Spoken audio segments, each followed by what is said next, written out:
Megastar Chiranjeevi ప్రస్తుతం మనశంకర వరప్రసాద్ గారు అనే సినిమా చేస్తున్న సంగతి తెలిసిందే. అనిల్ రావిపూడి డైరెక్ట్ చేస్తున్న ఈ సినిమాని అత్యంత ప్రతిష్టాత్మకంగా మెగాస్టార్ చిరంజీవి కుమార్తె సుస్మితతో పాటు సాహు గారి పార్టీ కూడా నిర్మిస్తున్నారు. సంక్రాంతి సందర్భంగా రిలీజ్ ప్లాన్ చేయబడిన ఈ సినిమా అనౌన్స్ చేసిన నాటి నుంచి భారీ అంచనాలు ఉన్నాయి.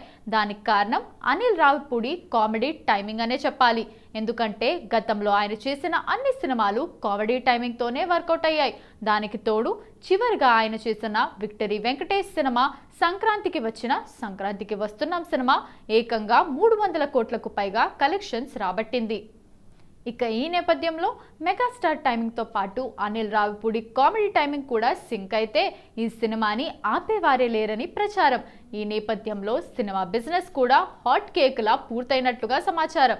మరో ఆసక్తికరమైన విషయం ఏంటంటే ఈ సినిమా నాన్ థియేట్రికల్ రైట్స్ తోనే సినిమా బడ్జెట్ అంతా కవర్ అయిపోయినట్లుగా తెలుస్తోంది.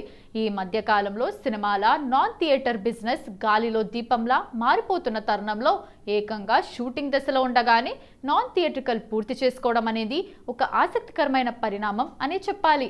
ఈ సినిమా డిజిటల్ రైట్స్ జీ సంస్థ దక్కించుకున్నట్లుగా సమాచారం.